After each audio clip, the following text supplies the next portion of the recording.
हाँ, ऐसा सो जाए कि चाहे घरे में सेन फूट जाए ओके पता ही न लागे। तो दुल्हनिया जगावता, किसानी के कारबार एकदम कपारे पर सवार बा। यहाँ सोवाई में तो का हो पाए उठे का कहता बाबूजी। तर्ज बड़ी पुरानी बा लेकिन आ जाओ यह तर्ज में बड़ा आनंद बा। कैसे मास्टर साहब? सैया जाग होइगा भोर भिन सार,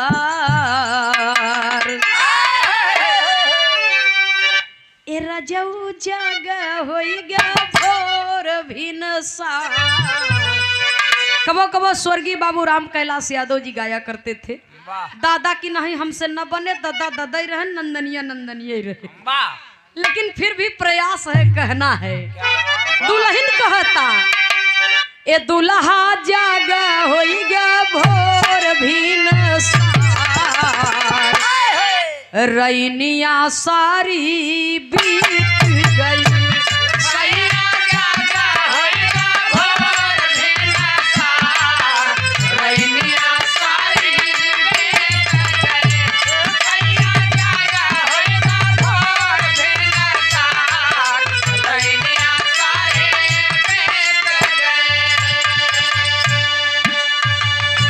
सुनने वाले बाबूजी, संसार को बनाने वाला परमात्मा बहुत शक्तिशाली है।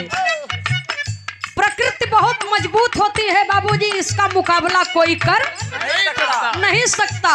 इसलिए कवि को संकेत करना पड़ा, कहना है। निर्गुण निराकार से ना हो, निर्गुण निराकार से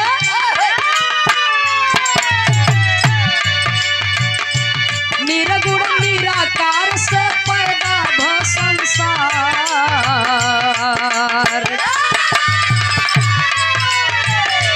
निर्गुण निराकार से पैदा भ संसार, विस्तार ऐसा लेख में मिला। निर्गुण निराकार से पैदा भ संसार, विस्तार ऐसा लेख में मिला। निर्गुण निराकार से पैदा भ संसार, विस्तार ऐसा लेख में मिला। संत महात्मा यापन कही गईले विचार, संत महात्मा यापन कही गईले विचार, विस्तार ऐसा लेख में मिला। संत महात्मा यापन कही गईले विचार, विस्तार ऐसा, संत महात्मा यापन कही गईले विचार, विस्तार ऐसा लेख में मिला। सुनने वाले बाबूजी, शून्य काल से संसार के सृष्टि के रचना भई। ये हम नहीं कहते, संत महापुरुष कह रहे हैं बाबूजी, और लेख बता रहा है। वेद पुराण भी बतावा था, कबीर बीजक भी बतावा था। कवि को लिखना पड़ा कैसे मास्टर साहब? अंतरा का लाइन कितना सुंदर है, कहना है।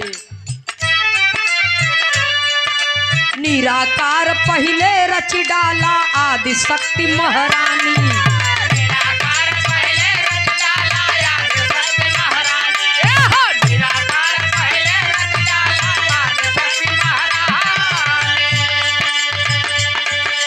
आदि शक्ति से तीनों देवता,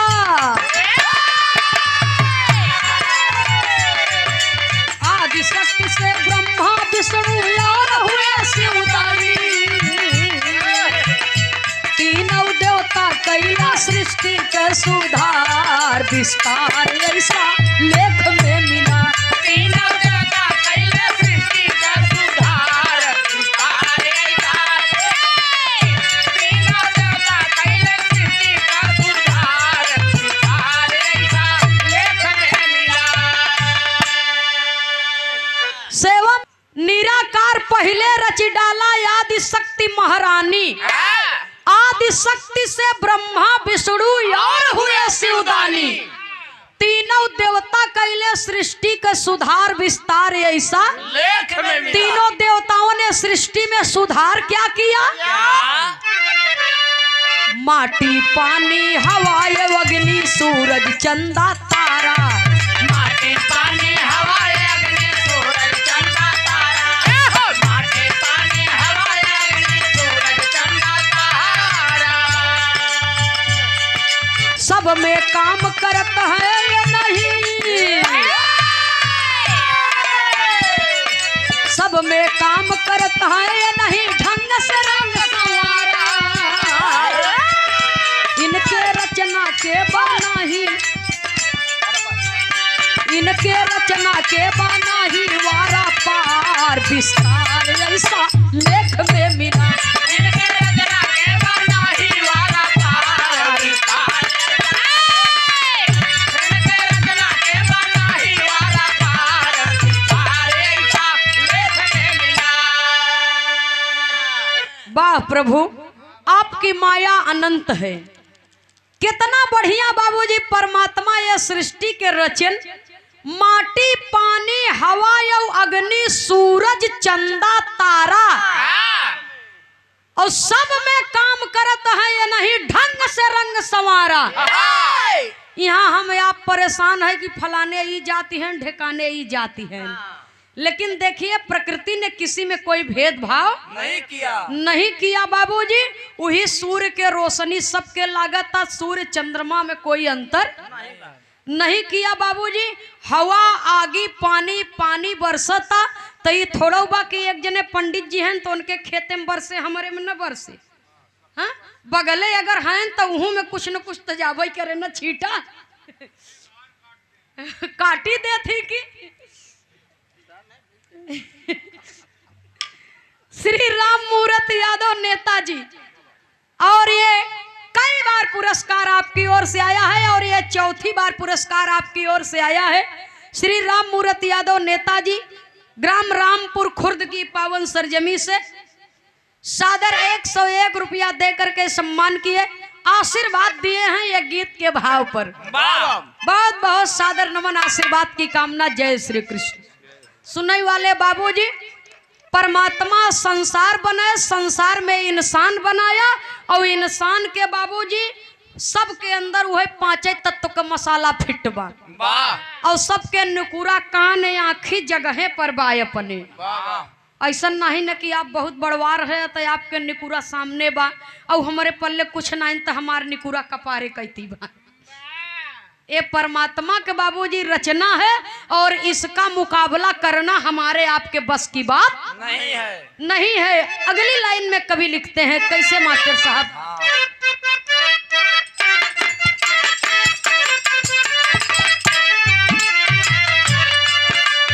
अंडज पिंडज उखमज अस्थावर तक रच डाला।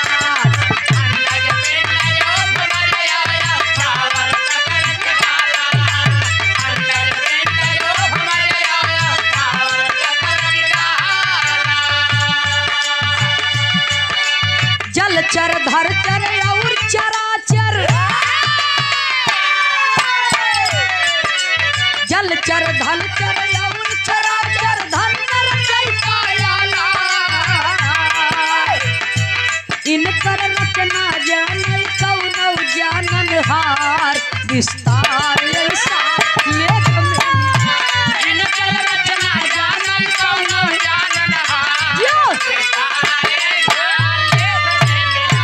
इनकर रचना जाने कौनो जाननहार विस्तार ऐसा लेख में मिला। अंडज पिंडज उखमज और स्थावर तक रच डाला।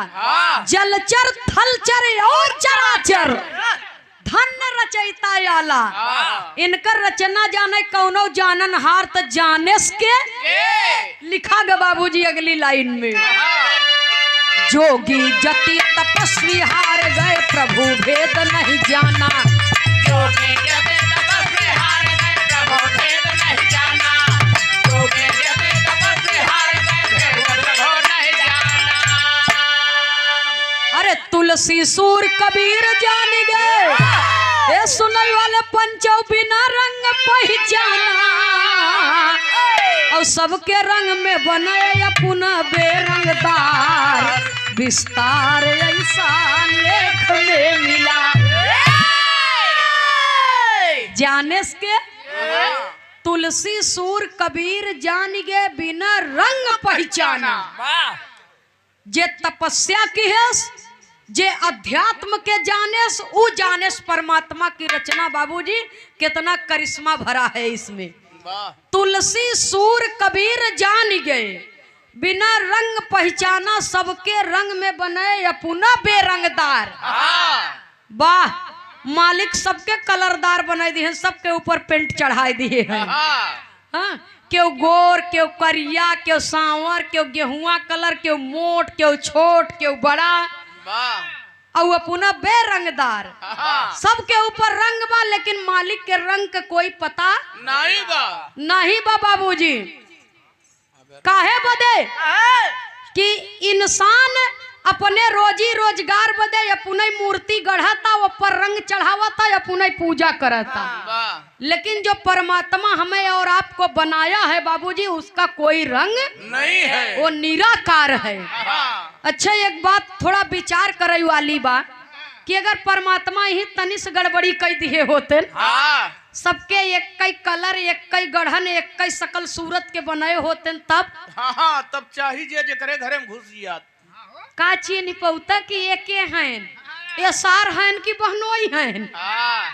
सुनने वाले श्रोता सज्जनों, इसलिए कवि को संकेत करना पड़ा। बाबूजी कहना है, जब जब पाप बढ़ा धरती पर मानुष तन धरियाए, जेकर जैसन करम धरम्बा वैसा फल पाए।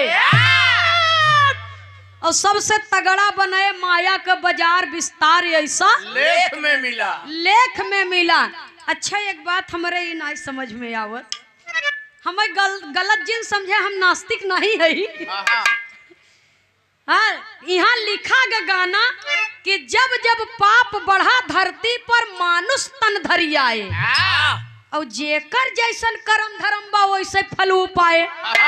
हमहू कहत है, हमारे गाना में लिखा बा, और राकेश भैया यह चीज बताएन है कि स्वर्ग नरक कतौ और बा नहीं। बढ़िया काम करब, मरे के बाद चार जने बड़ाई कह दिहन ती है स्वर्ग हो गए, और चार जने बुराई कह दिहन तो घोर नरक हो गए। जिंदगी तो खराब भवे में, मरे के बाद नामो खराब हो। तो स्वर्ग नरक जब कुल यही बा, तो जवन 80 कोस वाली बलुइया रही, हाँ, ओकर था के पास जानत है, इंटरलॉकिंग वाले। हाँ भाई, के पास देखो मजाक जिन समझे। हाँ, एक जने ऐसे कहेन कि हुआ कराहा रखा बा, ओहमा तेल खौलावा जात है। जब वहां दरे जाब तो सरिया तोहरे भीतर आर पार कई के उही में तोह भुजी, उही में तोहके भुजही। तो इसका मतलब कहीं कुछ है नहीं बाबूजी। इंसान अपने आत्मा से, अपने ज्ञान से, अपने बुद्धि से कल्पना किया, और कल्पना के द्वारा वेद पुराण लिख दिया। क्योंकि कवि नाम कल्पना, यदि हृदय में कोई सोच होती है, कोई बात होती है, तभी बाबूजी वो आगे चल करके इतिहास बनता है। तब वेदों पुराण जवन लिखा बा, वो तो हमारे नाप के बीच से लिखा बा ना, वो भी किसी इंसान ने ही लिखा है। इसका मतलब यही है बाबूजी कि कहीं कुछ है नहीं, मन की कल्पनाएं हैं, कल्पना के आधार पर यह लिख दिया गया। हमारे बात के खराब जिन मन अरे हमन से क्यों जने होया तो बुरा मत मान। गोबरे के गणेश बनवाई वाला जमाना अब छोड़ दे। गोबरे के गणेश बनाए के वो तोह पूजाई दे ही, लेकिन कागजे के पैसा बना के दे लगबत न ले। सुनने वाले बाबूजी, हम ज्यादा कुछ कहब न, ये बरे कि हम तो पहले ही बता दिया, धर्म हमहू जानत है और परमात्मा के हमहू मानत है। ये परमात्मा की असीम अनुकंपा है कि ई बोलता। तो गंगा जब जाबत तब दर्शन होए, जमुना जब जाबत तब दर्शन होए, मंदिर जब जाबत तब, मस्जिद जब जाबत तब लेकिन मानव मानव का मिलना दुर्लभ बा बाबूजी। जब तक श्वासा बा तभी तक आशा बा, जौन दिन श्वासा खत्म हो दिन आशा खत्म। आज बा काली का पता नहीं बा। भटका जिन वास्तविकता पर रह। सुनने वाले श्रोता सज्जनों, ये हमारा निवेदन है, आप सबसे कहना है बाबूजी।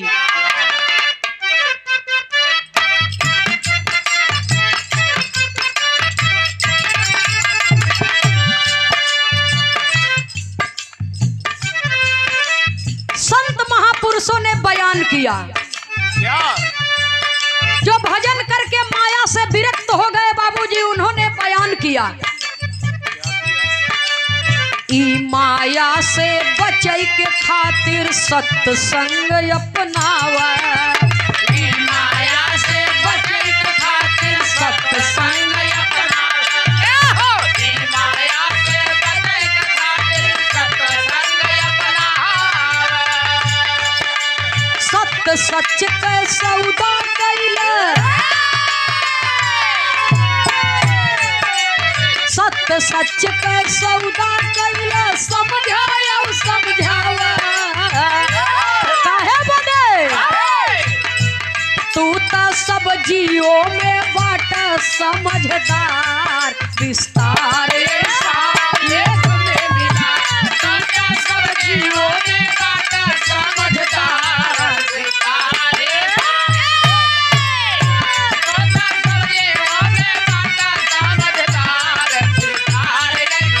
लेख में मिला। ई माया से बचे के खातिर सत्य संग अपनाव। सत्य सच के सौदा कैला समझाया, इसलिए कि तू तो सब जीवों में बाटा समझदार, विस्तार ऐसा लेख में मिला। परमात्मा ने हमें बाबूजी इस शरीर बनाई बा, ई धरती पर बाबूजी अगर हम पैदा भई, हमारे पल्ले दिमाग बा, आँखी बा, जबान बा, तो सच के साथ दे के चाहे बोले के चाहे और समझदारी से काम ले के चाहे। और सच कहाँ बा, सत्य कहाँ बा? जहाँ पर सत्य वहीं पर सतयुग, जहाँ पर झूठ वहीं पर कलयुग। न विश्वास हो तो दोनों लिह रचनिया सारी सत्ता से भई। सत्ता यह है निराला ई आला भजनिया, रचनिया सारी सत्ता से भाई। सही बोल दी है तो वह स्वर्ग है, वह सत्य है और वह सतयुग है। और जानबूझ के अगर झूठा झोंके है तो वो घोर कलयुग है बाबूजी। और वो से बड़ा पाप कुछ होत नहीं। जानत है तो सही बतावा, न जानत है तो ओके बतावे के। हाँ, ये हम स्वयं अपने लिए कहत है, आप लोगन के लिए ये गाना हमार लिखा न हो, ये पुरखा पुरनिया के लिखा है। संत महापुरुषों की उपाधि दी गई, स्वर्गीय बाबूराम कैलाश जी गाए। कवि को संकेत करना पड़ा बाबूजी, कहना है आखिरी लाइन में।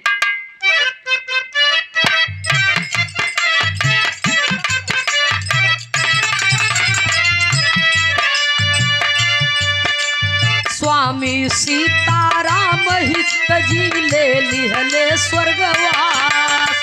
स्वामी सीताराम हित जी ले लिहले स्वर्गवास। स्वामी सीताराम हित जी ले लिहले स्वर्गवास। आदि अंत के निर्गुण गाये, आदि अंत के निर्गुण गाई गए बाबा राम कैलाश।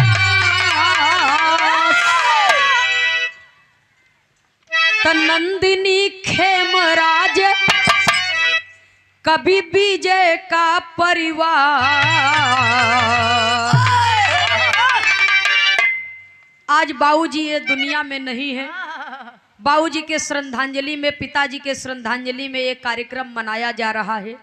सुनई वाले बाबूजी, आज स्वर्गीय पूज्य बाबूजी श्री समई राम यादव जी के श्रद्धांजलि में 13 में हम लोग आई है।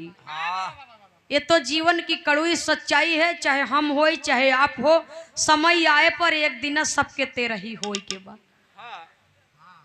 ये सच है बाबूजी, समय आए पर एक दिन श्रद्धांजलि सबकर मनाई जाए। समय समय की बात है बाबूजी। आज समय आए बा, पिताजी है दुनिया में नहीं है, काल समय आ जाए तो हमहू के जाए के बाद। कभी को संकेत करना पड़ा, कहना है नंदनी खेमराज कवि विजय के परिवार, नंदिनी खेमराज कवि विजय के परिवार, विस्तार ऐसा लेख में मिला।